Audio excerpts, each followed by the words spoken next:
कभी कभार हम ज़िंदगी में गलतियां करते हैं और उन गलतियों को हम ठीक करते करते उसके ऊपर और गलतियां करते हैं और ये चलता रहता है। ये सर्कल है एक। और बहुत ही कम लोग होते हैं हम लोगों में से जो कि सही में अपनी गलतियों को ठीक कर लेते हैं, क्योंकि जो खेल है वो असल में सारा पेशेंस का है, धैर्य का है ज़िंदगी में। और कुछ ऐसे एग्जांपल्स हैं आज इस वीडियो के अंदर जो मैं आपके साथ शेयर करना चाहता हूँ, और कैसे हम गलतियाँ कर बैठते हैं। इन चीज़ों को हमें ध्यान रखना चाहिए ताकि हम गलतियाँ ना करें, क्योंकि अगर एक बार गलती की तो गलती पे गलती होगी। आगे बढ़ने से पहले थोड़ा सा टाइम निकाल के चैनल को फटाफट से सब्सक्राइब करें और वीडियो को लाइक कर दें। तो गाइज़, यहाँ पे कुछ ऐसे केसेस आए हैं डिपोर्टेशन के और ब्लैक लिस्टिंग के, जो मैं इस वीडियो में आपके साथ शेयर करना चाहता हूँ और आपको अवेयर करना चाहता हूँ कि हम इन चीज़ों से जितना दूर रहें उतनी अच्छी बात है। और सबसे पहली चीज़ जो मतलब कि पहला केस है वो है एक इंडियन नेशनल का, जिसने दिल्ली से फ्लाई किया अभी रिसेंटली। उससे पहले उसका जो बैकग्राउंड ये था कि आई थिंक वो काफ़ी सालों से थाईलैंड में रह रहा था और ओवरस्टे हो गया था उसका काफ़ी सालों का, लगभग कुछ 5-7 साल का उसका ओवरस्टे हो गया।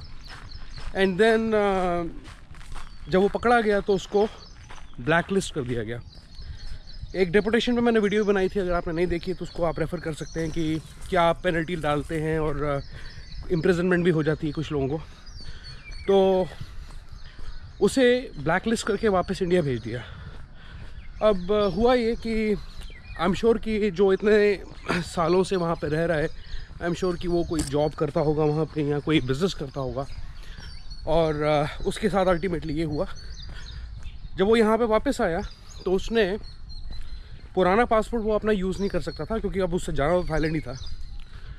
तो डुप्लीकेट पासपोर्ट बनवाया उसने और वो पासपोर्ट लेके उसने दोबारा थाईलैंड ट्रैवल किया। आईजीआई एयरपोर्ट से उसने अपना इमिग्रेशन क्लियर किया। हैरानी की बात कि किसी ने इमिग्रेशन ऑफिसर ने नोटिस नहीं किया कि ये एक डुप्लीकेट पासपोर्ट है और उसका इमिग्रेशन क्लियरेंस हो गया। और उसके बाद थाईलैंड फ्लाई किया उसने, और जैसे वो वहाँ पहुँचा, जब स्वर्णभूमि एयरपोर्ट पे पहुँचा, इमिग्रेशन क्लियरेंस की बारी आई तो इमिग्रेशन ऑफिशियल्स को शक हुआ और उन्होंने उसकी पूरे पासपोर्ट की और डॉक्यूमेंट्स की स्क्रूटनी की। और बाद में पता लगा कि वो एक नकली पासपोर्ट लेके ट्रैवल कर रहा है। और विद दैट रिज़ल्ट क्या हुआ कि उसको डिपोर्ट कर दिया गया उस पासपोर्ट पे, उस नकली या नए पासपोर्ट पे, डुप्लीकेट पासपोर्ट पे, आप जो भी कहना चाहते हैं। और उसी वक्त फ़ौरन स्वर्णभूमि एयरपोर्ट से दिल्ली आईजीआई एयरपोर्ट पे कॉल किया गया और इमिग्रेशन को बताया गया कि इस तरीके से केस आया है, जहाँ पे एक जो बंदा है उसे डिपोर्ट किया गया था, डिपोर्ट बल्कि ब्लैकलिस्ट किया गया था पहले, और दूसरे डुप्लीकेट पासपोर्ट से उसने ट्रैवल किया और अब वो दोबारा जो है पकड़ा गया है और उसे वापस हम भेज रहे हैं। तो दिल्ली एयरपोर्ट पे दोबारा वो वापस आता है। इस बार वो थाईलैंड एंटर नहीं कर पाया और अब इंक्वायरी चल रही है उस पर। और सबसे बड़ी बात तो ये है कि अब अथॉरिटीज़ जो हैं, इमिग्रेशन ऑफिशियल्स या दिल्ली एयरपोर्ट पे, वो ये देखने की कोशिश कर रहे हैं कि उस पासपोर्ट से उसने इमिग्रेशन क्लियर कैसे किया इंडिया से। एक तो सबसे बड़ा सवाल ये है, एंड देन किन सोर्सेज के थ्रू उसने अपना जो है पासपोर्ट बनवाया है।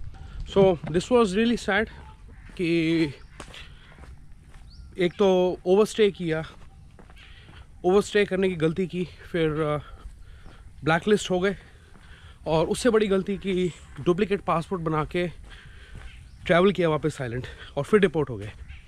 अब इससे क्या हुआ कि जो ओरिजिनल पासपोर्ट था वो तो गया, और डुप्लीकेट पासपोर्ट को यूज़ नहीं कर सकते, और पासपोर्ट बनेगा ही नहीं तो कहीं ट्रैवल भी नहीं कर सकते। तो ऐसे हो जाती हैं हम लोगों से गलतियाँ। वेल, इसके बारे में मैं कुछ ज़्यादा कह नहीं सकता, बिकॉज़ जो लोग वहाँ पे ओवरस्टे करते हैं, डेफिनेटली उसका एक रीज़न बड़ा होता है कि they are looking for job opportunities, छोटे मोटे बिजनेस वगैरह वगैरह। फिर इसके बाद एक और नया केस आता है यहाँ पे। एक अभी रिसेंटली आपने न्यूज़ में भी सुना होगा, एक और इंडियन जिसे डिपोर्ट किया गया, वो भी ओवरस्टे कर रहा था वहाँ पे और उससे लगभग कुछ 5 साल हो गए थे। और 2017 में वो स्वर्णभूमि एयरपोर्ट पे मतलब कि टूरिस्ट वीज़ा पे आया और वहाँ पे रहना शुरू कर दिया। मतलब 2 महीने का 60 डेज़ का स्टे तो होता ही है टूरिस्ट वीज़ा पे। और उसके बाद एक्सटेंशन भी लिया। एक्सटेंशन लेने के बाद कोई और ऑप्शन बचता नहीं है वापस आने के बजाय, तो बस वो लेके वो वहाँ 5 साल तक रुका रहा और पटाया में वो रहता था और वहाँ जॉब करता था और बिज़नेस चलाता था, आई थिंक, नॉट जॉब। और उसे भी जो है मतलब कि रिसेंटली पकड़ के रिपोर्ट करा गया है। ये दूसरा केस है। तीसरा केस है एक ईरानियन नेशनल का, जिसे अभी दिसंबर के आसपास, आई थिंक, नहीं, चाइनीज़ नेशनल का है, सॉरी, चाइनीज़ नेशनल का है। उसको भी डिपोर्ट किया गया दिसंबर 2022 में, क्योंकि वो 7 सालों से ओवरस्टे कर रहा था थाईलैंड में और टूरिस्ट वीज़ा पे ही गया वैसे ही, और मतलब कि एक्सटेंशन भी लिया। उसके बाद कोई ऑप्शन बचता नहीं था तो वहीं रहता गया, तो उसे भी डिपोर्ट किया गया। एंड देन हाँ, ईरानी नेशनल की बात कर रहा था, तो उसका जो ओवरस्टे है 8 साल का, मतलब कि 2014 में उसने ट्रैवल किया नवंबर में और जनवरी में उसका वीज़ा एक्सपायर हुआ, टूरिस्ट वीज़ा, स्टिकर वीज़ा। उसके बाद उसने एक्सटेंशन लिया 30 दिनों का, उसने भी ओवरस्टे किया और 8 सालों के लिए किया और उसे भी डिपोर्ट किया गया। तो ऐसा नहीं है कि हम पकड़े नहीं जा सकते। 7-8 साल कोई, मैं समझता हूँ कि कोई सोच नहीं सकता कि 8 साल के बाद कोई पकड़ा जाएगा या उसे डिपोर्ट कर देंगे। तो ऐसा कभी भी हो सकता है। मैसेज यही है वीडियो के थ्रू कि हम इन चीज़ों का ध्यान रखें और ना करें। मैसेज यही रहेगा, मैसेज नहीं बदल सकता, क्योंकि जो सही है वो सही है। और अगर पकड़े गए या कोई और, तो इंक्वायरी लग जाएगी यार, सज़ा हो जाती है, फ़ाइन लग जाता है। और ईरानी नेशनल पे लगभग 2 लाख थाई बाट का फ़ाइन इम्पोज किया गया है, प्लस 2 साल की इम्प्रिजनमेंट भी है उसके अंदर। लेकिन मोस्ट प्रॉब्ली अगर फ़ाइन देता है तो वो उसको वापस जो है भेजा जा सकता है उसकी कंट्री में। तो इस किस्म के केसेस निकल के आ रहे हैं। और red card, yellow card systems के बारे में मैंने आपको ऑलरेडी बताया है एक लास्ट वीडियो में, तो उसके भी काफ़ी केसेस निकल के आ रहे हैं। तो गाइज़, मैसेज यही है कि आप अपना ध्यान रखें ज़्यादा से ज़्यादा और सेफ़ रहें। बस मैं यही कह सकता हूँ, बिकॉज़ पीपल, ज़्यादा बोल नहीं सकता, बिकॉज़ लोगों के अपने रीज़न्स हैं, लोगों के अपने मकसद हैं और ऐसी चीज़ें हो जाती हैं बीच में, दिस इज़ लाइफ। लेकिन एक मेरा मैसेज ज़रूर बहुत क्लियर और स्ट्रेट फॉरवर्ड है कि अगर हमने लाइफ में अपनी गलती की तो गलती पे गलती ही होगी। और हम में से काफ़ी कम लोग हैं जो अपनी गलतियों को ठीक कर पाते हैं, क्योंकि it's a game of patience. Alright guys, ज़्यादा नहीं बोलूँगा। ये 3-4 केसेस थे जो मैं आपको साथ डिटेल में शेयर करना चाहता था इस वीडियो में। और इस वीडियो को लाइक कर दें, चैनल को ज़रूर सब्सक्राइब करें। And I see you once again in the next video. Good bye and take care.